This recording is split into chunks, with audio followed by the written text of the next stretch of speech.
Welcome, everybody. Welcome to another episode of PX Talk, Patient Experience Talk. And I like to bring on guests who can help add to the conversation and help us figure out how we deliver a better patient experience in the realm of medical environments. I've got Colin Cook with me today, and Colin is someone that I have seen on LinkedIn. And it was embarrassing, Colin, because you and I tried to connect like several years ago, and I can see it in our direct messages, and we never Yeah. did. But we finally have. We finally have. And I will tell you what has sparked this conversation we're about to have. It's that LinkedIn post that you did not too long ago using soda, and how that could inform the problem that you and I both see when it comes to communication of medical devices and medical technologies to patients. So before we get into that, Colin, just tell us a minute about you.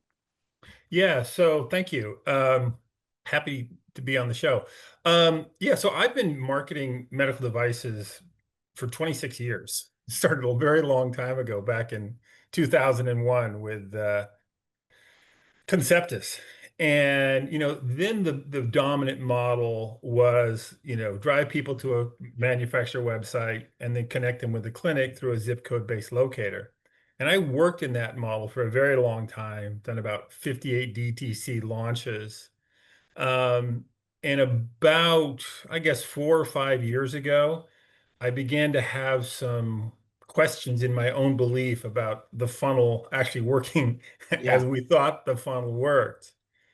And the real kind of scales dropping from the eyes moment was probably about 4 or 5 years ago, doing a very large secret shop for a company in the pain space and saying, what actually happens if somebody were to go to a locator, and what if they call? What's the experience? And what if they actually go visit the clinic website? What's the experience? What's the consonants, right? How good is the quality of the content on the website about that particular manufacturer's procedure? And that was absolute shocker, right? hmm And hmm we learned two key things. One is a live call into most offices is a hot mess. It's actually when part of the audit, I think, I can't remember the number, but it was somewhere where we found like 23% of the front desks were actively trying to get us off the call, right? Yeah, But one of the reasons they were trying to get us off the call is because the prospects were asking basic questions, right, that should have been answered on the website. So, somebody's asking a question about the patient journey, right? You should be able to say, hey, go to this section of our website and we'll tell you everything you need to know about this device, about its safety profile, about the patient journey. And what they were doing instead was saying, well, go back to the manufacturer's website. Now, yeah. ironically, if you're a prospect and you went to the zip code based locator, you call the practice, they're telling you to go back to where you came, which is the manufacturer's website. So then at that point we said, hey, what are the obstacles to getting content down onto a clinic website? And we began to discover that most people were going out with what we call like a library-based approach. You go to a clinic, say, here's the Yeah. best of our video, here's the best of our testimonials, go put this on your website. And we discovered that, the ability to get that done was very, very low. So it's great. Let me now take that and frame that in terms of the problem that you and I are discussing. And then we're going to look at this problem from two and maybe three vantage points. Let's first look at it from the doctor's vantage point. The doctor invests into a new technology, might be an expensive piece of equipment that does a procedure. And what they want is, hey, manufacturer, knocking on the manufacturer's door, who sold me this. I want your support. I want marketing support. I want you to generate interest, create awareness, run a Super Bowl ad, do whatever it takes to get people to come to me. Okay. That's the request. That's the problem. They want more patients. And now let's look at it from the manufacturer side. Okay, we've got these customers. We want to see an increase and grow demand for this technology. We want to see more overall adoption by doctors and by their patients. But direct to consumer marketing is expensive. And what other companies who have been through this tell us is that, yeah, you can spend a lot of money and you can generate the leads, but then it gets fumbled or dropped when we hand it off to the doctor. They're not able to convert that interest into an actual procedure. So that's a problem for the manufacturer. And then third, the one you bring up, the patient. the patient's getting bounced around. They're not getting, it's not a smooth, frictionless process between learning about something and actually being able to maybe get considered to have the procedure. So it is, as like you said, it's a hot mess, not just when the phone gets answered, but all throughout the system. And I think if you're listening to this and you're a doctor, want you to pay attention. If you're listening to this and you're in the medical device industry, you're in the marketing, sales, and the commercial side of things, listen to this, because this conversation, I think, is going to unearth some, and we didn't rehearse this. Full disclosure, Colin and I have not rehearsed, but we think it's going to unearth some things that need to be paid attention to in a more meaningful way if we want to change the outcome and be more successful. And my interest, Colin, I've been doing this a long time like you have. It was when I got out of reimbursed procedures in the diagnostics and eye care, moving into a surgical procedure known as laser vision correction, that the light bulb went off. Like, wow, this is something so good that people are willing to pay directly for the service. That was the good news. There is no insurance reimbursement, as we know, for LASIK. The bad news was the distribution channel, if you will, doctors, medical practices, laser centers, was wholly ill-equipped to be able to execute on what we will call medical retail medicine, retail medicine, whatever phrase, but the hybrid, bringing together of medicine and paying customers. And really, that's been a theme as I've developed my own consulting practice many years ago, and now really focus on trying to address that problem of how do we make it a better experience once they walk into the doctor's office or when they're setting up that appointment. So we got a lot to talk about. And I think let's start with your analogy. And I want you just to walk us through, in a quick summary moment, soda. Yeah. Yeah. Great. It's so good. Yeah. So, everybody sort of holds up Coca-Cola as like the exemplar of like, really strong brand building messaging. So you see these gorgeous ads with the polar bears and whatnot. And you say, was that purely a brand building exercise? Yes, it is, but it's not 100% a brand building exercise, because when you go into a store and you see that beautiful end cap there on the end of the aisle, what you're going to notice is that the imagery, the messaging, the feeling that you have is going to be an echo of what you saw there at the national television campaign. Mm-hmm. And I think the analogy I use is that the trigger, like the desire and interest trigger, gets set up there at the national level with television or radio, and then it gets the reminder, the consonance, the resonance of the imagery pulls the trigger, and that person's going to walk down the aisle and buy a case of Coke. The converse, if you take a look at most clinic websites, if you go from like the national level of messaging up at typically it's going to be pay-per-click and a website. In some cases, it may be print and some outdoor, maybe even a little bit of television. But regardless, when you go down to that clinic level, what you see is a jumbled soda shelf where they're going, we do this and we do that. And there's nothing distinct. In essence, metaphorically, there's no equivalent of the end cap that resonates with what you saw at the national level and then Right. ladders to action. Yeah. Okay, so it's a disconnect. It's a fundamental disconnect, right? So, but doctors listening to this is say, hey, manufacturer gives us logos, they give us, some information, they give us links.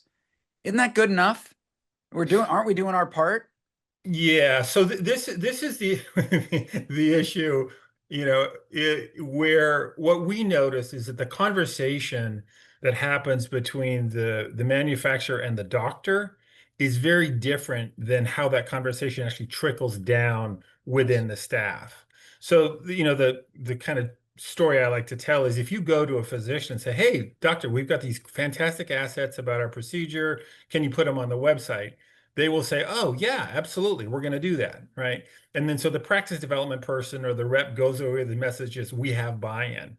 But the subsequent conversations are the ones that make all the difference, because then the doctor mentions it to the practice manager, and the practice manager says, "Yeah, this is where the friction starts to hit the pavement, right? We'll do it when we get around to it." And Mm-hmm. then maybe the practice manager talks to the webmaster or the ad agency, right? And then there's Yeah. more sand on the tracks. Hmm. And I literally just got off a call this morning with somebody in the pain space, and they're like, yeah, we ask and we ask, and 6 months later, nothing has gone up on the website. And I am not convinced that that message that it didn't happen and the reasons it didn't happen get back up to the doctor. So in many ways, I think there's both a disconnect between the messaging at the national level and at the clinic, but there's also kind of this internal disconnect within the practice, right? About the urgency. So I always Hmm. so when we do programs, I always make sure that we have a call and we get the physician on the call, and the physician publicly with the practice manager and any other technical people declares their interest in it, because it really then sort of drives the initiative down. Uh-oh, we got an unstable internet connection. Can you see Not me? on my end. Yeah, I can see you're good. You're good. Hopefully. Okay, sorry. I just got a message. So yeah, so that's the, that's how that works. I'd like to just kind of go through each of those three actors in the system that you were talking about. So the Yeah. doctor, the manufacturer, and the patient. I think, the biggest thing that a doctor should be aware of is that just sort of raising your hand and saying that you want to participate with a manufacturer is probably not sufficient, right? You need to be really mindful and make sure that the training and process needed to actually, get inbound calls and manage them and follow up in a timely fashion is something you can do. And there's a little bit of an issue here, is because, oftentimes reps are so used to being in seduction mode with doctors, right? It's like, hey, doctor, can you use this? And there's competition, and there's a desire to be pleasing. So it's often very, very hard for the rep to then go and sort of say, hey, your baby's kind of ugly, right? We Yeah. did a secret shop. So, that's But the the best reps have earned the right to do that, have moved into that trusted advisor status. that's absolutely right. And the That's best absolutely right. reps have to be bold and brave to do that. And Yeah, also, have and this act they together. yeah, no, they absolutely do. And I've seen it's a mixed bag. I've seen reps who totally get it and are not at all afraid from having a really candid conversation. I found, younger reps, typically less experienced, without the gravitas and the imprimatur, right? They really, really dance around that. So that's kind of the downside from the doctor's perspective, is if you really don't benefit from a campaign. Then obviously from a manufacturer's perspective, if you're driving all those leads into a bunch of ineffective funnels, you really have a bunch of problems. You have a brand problem, because people associate you as the starting point of the journey. Hey, this is all about, manufacturer X. Oh, I love their website. Oh, it's fantastic. You then call into that front desk, and you go into a phone tree, or you go to somebody who's trying to get you off the phone. That negative experience, like, oh my God, what a letdown. I can't go anywhere. The bummer feeling of trying to navigate, even to get basic questions answered, some of that gunky residue falls back on the manufacturer, right? So that's one of the problems. It's kind of a branding issue about this discontinuous experience. But then the other one obviously is just a money one. If you're spending money on pay per click, if you're doing, or any kind of traffic generation, and you're pouring it in all at the top of the funnel, then you control the top of the funnel, largely your pay per click, your social, and your website. And then you kind of take your baby and you throw it over a fence, and you have absolutely no insight. A tremendous amount of money can leak out low funnel because Yes. practices aren't ready to do it. One of the issues, and I'm going to make a slight little pitch for our platform embedded in this, is, it's very hard to know where the chain gets broken. So it's, typically the conversation is a kind of he said, she said side, where the manufacturer says, hey, we're spending money, we're driving you a bunch of really good leads, right? Where are they all going? And then the practice follows back and said, no, you're not giving us good leads. These are crummy leads. We can't Right. close them yet, Right. right? Right. Right. And so the biggest issue there is, if you don't have any insight into how quickly, the speed to lead, if you don't have insight into the fact that the practice was notified of the new lead, and that you can track how long it took them to get back, Because fundamentally, if you don't get back to a lead quickly, if you let it sit for days, we've seen them sit for days, we've seen them sit for weeks, and Yeah. then the same practice will raise their hand and say, "Oh, when's this pay-per-click? When's this DTC campaign going to work?" When in fact they were squandering them by not being able to get back quickly. And then Yes. just from the patient perspective, I think I touched on it earlier with that sort of gunky feeling. It's very, very frustrating, to start a journey that's sort of information rich and cohesive. And then when you go down to the channel level, to the practice, and try and ask even basic questions, right? The person on the phone either doesn't know the answers, or if you're trying to find it on the website, there's sort of this endless point and click. We often will do like click path analysis to tell a manufacturer how far down from the home page their information is. We Hmm. often see it's 5 or 6 clicks down. Yeah. And then oftentimes, and then I'll kind of wrap up with this, is, oftentimes, even if that content for this manufacturer specific is on a clinic website, it's kind of old school. So it's maybe from 5 years ago, sort of philosophically. It's big blocks of text, Yeah. and the attention gateway has closed so much with social media, particularly with Instagram. Everything now is short little nuggets, it's animations, it's little slideshows. So, if a prospect comes there, the content can be there, but it can be virtually invisible because it's really hard to parse. Right. Well, you've talked about kind of structurally what that looks like. I want to just layer on kind of practically speaking. Okay. And here's the issue. Manufacturer has a sales rep. Okay. Sales rep meets with doctor, touts their technology and why it's better than the competing technology. Yeah. Okay. For reason A, reason B, reason C, hopefully some combination of feature and benefit. Okay. Hmm. Doctor, here's the mistake that I've seen historically, particularly in the refractive surgery area, whether it's LASIK or the lens replacement procedures. Doctor then takes that same language that convinced them to use that manufacturer's product and relays that down to the patient, okay, without Yeah. going through a very meaningful, I'm going to call it translation process to make it patient friendly.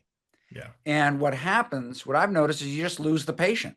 You lose the patient. And that can happen with the specific manufacturer, device or implant or whatever, but it can also just happen in the regular conversation between a doctor and a patient or a staff member and a patient where they are using terms that are just way over the head of the average patient. And I've observed this myself when I've observed consults. I love, by the way, Colin, one of my favorite things to do is to sit in the room and listen in as doctors counsel patients. It's beautiful Yeah. because you learn a lot. And then we debrief after the patient's already gone. But I can remember this one where the doctor talked to the patient about their crystalline lens, right? And how Hmm. it had gotten cloudy. I mean, you lost the patient at crystalline lens. They don't know what that Yeah. means. That was Yeah. intimidating. They hear they have a cataract and they think gosh, that's bad like cancer, right? I mean, it's Yeah. just the phrasing and the terminology leaves so much to be desired that it is those practitioners, those doctors and those practices that have been very thoughtful about the words they choose to use with patients that tend to do better. Your comment, how would you respond to that? Yeah, I've seen this time and time again, and I think there's a if you and I I've done work obviously with a ton of manufacturers. Oftentimes there's in terms of the sort of go to market timeline, right? The first initiative is to go get a base of physicians. So you go create all these assets, right? And maybe you create some animations that are very detailed, and you're really going into the biology and the mechanism of action, right? Then you get a big enough base to say, all right, we can now go direct to consumer. And guess what happens? They say, oh, we've got these assets, right? Let's go kind of repurpose these assets and this language, right? For patient facing collateral or something that they hand out to patients. This is a Mm-hmm. huge mistake. I remember one of my very first projects, I went and looked at a website and it had all these unbelievably detailed, gruesome laparoscopic photographs. And I was like, really? Walk in the shoes of the patient here, it's going to gross you out. And fundamentally, patients really only care about the mechanism of action to the degree that it easily can get translated into a benefit, right? Yeah, And yeah. oftentimes, yeah, all of that sort of detailed heavy biological stuff goes right over their head, but not even worse, it's super alienating. I think the other thing is absolutely the language is very, very important. There's a wonderful case study from the Apple Store, which I will relate here, which is if you go to an Apple store, none of the Apple geniuses are ever going to use the word unfortunately because it has that slight little negative tint. So if you go say, hey, do you have such and such a connector? They're not going to say, unfortunately, that's out of stock. They're going to say, as it turns out, we don't have that in stock right now. As it turns out. As it turns out, if you can Yeah. just feel the subtle difference, it's accurate, right? But it's not, it doesn't have that negative, almost apologetic aura to it. Right, right. And this is all around us, right? Communication, everything communicates, everything. Yeah. And what we say is actually the smallest percentage. It's how we say it and what our body language is when we're Yeah. conversing like this. But signs communicate, the way you open doors communicate. There's a whole field of this. But I can think of, I just remember a previous column I wrote, the problem with saying no problem, right? When you say, oh, that's no problem, no problem in an interaction with a customer. Well, that's just it's negative language is wrong. It's much better to say, I'd be happy to, my pleasure. Yeah. Give me a moment, whatever it is. Right. But it's just another example of what words are, kind of have a negative connotation. And Apple, I'm sure, has studied this very, very closely, which is why they have such an incredible revenue per square foot in Yeah, that's that's in their that's exactly retail right. Exactly right. retail Yeah. locations. Shattered all the records around Yeah. that. Yeah. Let's try to wrap up and summarize for people who are listening and watching. What we want them to take away from our conversation today. I'll let you start. Yeah, I mean, I think that at a very high level, I would encourage all manufacturers to entertain the idea that the funnel, their funnel as they conceive it in their mind, may not be actually what's happening, right? Mm-hmm. So, in conversation after conversation with manufacturer executives, you can tell that their mental model is very idealized, which is like, oh, no problem. We're going to get some interest. We're going to drive them to our manufacturer's website. We're going to then connect them up with a clinic, and they're going to have a conversation that results in an appointment. Now, that's kind of the idealized model. But what you understand, if you actually put a real flashlight on this, you understand there's all kinds of runarounds and leakage. The biggest one is like how many people are actually going first to a clinic. A lot of people are. Mm-hmm. Everybody is just loves to use Google. So you hear a national ad, yeah, maybe you go to the manufacturer website, or maybe you put that product name into your browser and you find 5 local clinics, in which case your first touch point, your first messaging point is down there at the clinic level, and it's often going to be a Mm-hmm. mess. So Mm-hmm. the second thing is like I would be very rigorous in sort of understanding is what's actually happening on the patient journey, how you imagine it. Mm-hmm. Yeah. So let me try to kind of I'll see your manufacturer and I'll raise you a doctor. So let's look at Right. this now from the doctor's perspective, right? Yeah. And I think in our conversation we shared a couple stories about how doctors tend to overestimate how good their systems are in terms of capturing that incoming interest and converting it to a next step. And by and large, it's poor. I mean, years ago, we did a telephone study of some of the best, 80 of the best LASIK centers in the country. And less than a third of them, it was like 29%, actually did a great job answering the call. Yeah. Right. Yeah. Even more recently, studies that our friends at Lead Engage had done with support from Zeiss, they looked at speed to lead. Right. From the time the lead came in, how quickly was that call responded to? Because the goal, 5 minutes, Right. because the Yeah. attention span is so short, or that patient moves on. And it was not 5 minutes, it was hours, days in some Yeah. cases. Uh, Yeah. our friends at Boost Patients have also documented the same thing in mystery shopping as well. So there's a lot of work to be done. And I think it does take for the doctor being willing to face the truth and not just live in what maybe even your own team members are telling you, to really be willing to say, hey, can we document? Can we quantify how good we are or how good we are not? Because that's Yeah. the only way we're going to improve, right? Yeah. And That's at that's the that. Go ahead. No, I was just going to kind of build on your comment. Yeah. I mean, when you talk about sort of, what is actually happening inside, let's say a scheduling desk, is what I often discover is if you talk to the individual actors, the people who are actually answering the calls and doing the follow-up and leads, they are oftentimes they don't have sort of a sense of how their performance ties into practice health, and then Yeah. downstream from that, their job stability and or their promotion. You oftentimes it's just like this, just part of my job, and they may have been trained on the mechanics of doing a callback. They're not trained on how that puzzle piece fits into the overall health of the clinic, right? Right. Yeah, Right. And really, and I mean, it's just so important that when we are training and teaching and developing our team members, that we give them the context, the right. big picture, why this matters, why their role matters, and why it's so important. I've said that the front desk is the director of first impressions, the person working the front desk, but in many ways, the telephone person is equally. They're truly the first impression if Yes. that patient is scheduling by making a phone call as opposed to going online. And Yeah. these are all parts of the practice that impact the patient's perception, their overall experience. And when doctors wonder, why isn't my practice growing? Why aren't we getting new patients? Why isn't revenue going up or procedure volume? Well, here it is. Yeah. It's not because the technology doesn't work most of the time, right? Most of the time, Right. technology is good. Yeah, Outcomes are absolutely. fine.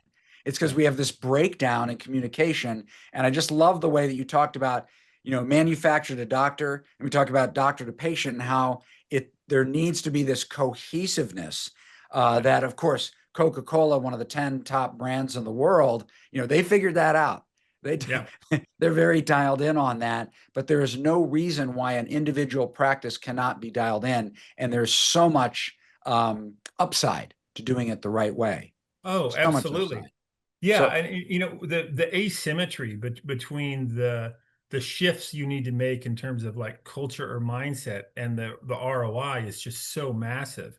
It's the difference between making a callback with real joy in your voice and genuine mhm, curiosity about discovering somebody's life versus, hi, yeah, you called about the such and such and such, right? And the analogy that comes to mind is Southwest Airlines for people listening.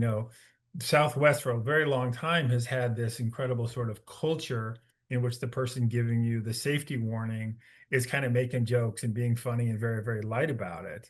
And that has become, a signature part of the whole Southwest experience. In many ways, that kind of jovial, fun nature was why people would say, oh, okay, well, I'm going to, have open seating and sit in kind of a crummy old 727 or mhm. DC-10 or whatever it is, right? So, the culture, if you can get it embedded and get it to stick, it's such a powerful multiplier because it fundamentally costs zero, right? Yeah, And right, can pay huge benefits for a very long time. Yeah. right. Yeah. Well, I love the name of your company, Dance Card. And how do people reach out to you? Give them your website URL? Yeah, so we could just go dance card, Go Dance Card. godancecard.com, and you can see there, or you can find me, Colin Cook, on LinkedIn. And Beautiful. just to dig in a little bit, sort of the story behind that name, it's very relevant to what we're talking about, which is, the origin of the dance card is you wouldn't just go up and ask somebody to dance. You would actually, there was a step before that, right? Which is like, hey, would you get on my dance card and we'll dance at 7:15 or whatever it would be. And the whole notion there is that patient engagement, it should be a long and slow sort of methodical seduction, right? And so, that some of the tools we've built to ease this patient journey are all about engaging people, building rapport, and then pulling them through a chain. Yeah, no, Yeah. that's absolutely case. And I love it that you've got a whole firm dedicated at helping manufacturers so their doctors are better equipped and helping those doctors understand, hey, what's at stake, which is awesome. Yeah, somebody asked me to sort of explain what you guys do, and I almost see us as like the third party between the manufacturer and their ad agency, because ad agencies are fantastic at doing high funnel messaging and Mhm. creating great assets, right? But how do you actually then drive those down to the channel level and keep them up to date? And that's where our technology platform and our skills come into play. Got it. Awesome. Manufacturers take note. Those of you product managers, marketing salespeople on this call, doctors take note. Those of you who want to grow your practices, let's do this for our patients so that they get the benefit of this as well. And with that, I'll say thank you, Colin.